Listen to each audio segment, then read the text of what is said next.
जी प्रणाम। हम प्रेम कुमार प्रेमी और पीकेपी भोजपुरी यूट्यूब चैनल से सबके उनके पैर छुके प्रणाम। आप सबके बता दें कि रितेश पांडे जी के बारे में आज बतियाएंगे हम। रितेश पांडे जी का गाना एक आया है गोरा बदन, जो कि रिधि म्यूजिक का दूसरा channel Ridhi music Bhojpuri YouTube channel से रिलीज हुआ है। गोरा बदन जो कि रैप सॉन्ग है।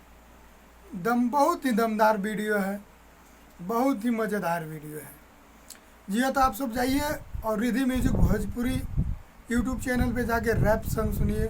बहुत ही अच्छा कमाल का वीडियो है, गजब का डांस है और रितेश पांडे जी का गजब का लुक है।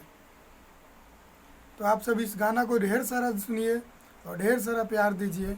रैप सॉन्ग गोरा बदन यूट्यूब पे सर्च कीजिए गोरा बदन और उस वीडियो को ज़रूर देखिए।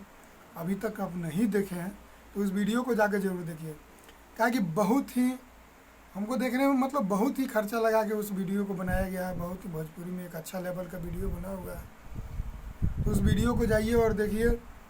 Ridhi music Bhojpuri YouTube channel पे अपलोड किया गया है जस्ट 5 घंटा पहले। तो जी हाँ, उस वीडियो को ज़रूर जाइए और देखिए। आप सब नहीं देखे हैं तो जाके ज़रूर देखिए और ढेर सारा प्यार आशीर्वाद देखिए रितेश पांडे जी को। रितेश पांडे भैया का जोड़ा नहीं है, जब गाते हैं तो मज़ा आ जाता है। गोरा बदन जैसे लवंडिया लंदन से लाएंगे वैसा ही है रैप सॉन्ग गोरा बदन। बहुत ही कमाल का रैप सॉन्ग है गोरा बदन।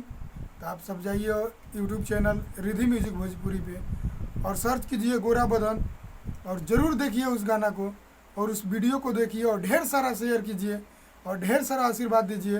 और साथ साथ में मेरे चैनल को सब्सक्राइबर कीजिए और मेरे ही चैनल को शेयर कीजिए और सब्सक्राइबर करके बेल आइकन जरूर दबाइएगा। लाइक कमेंट करके जाइएगा कि मेरा वीडियो कैसा लगा। आप सबसे विदा लेना चाहते हैं।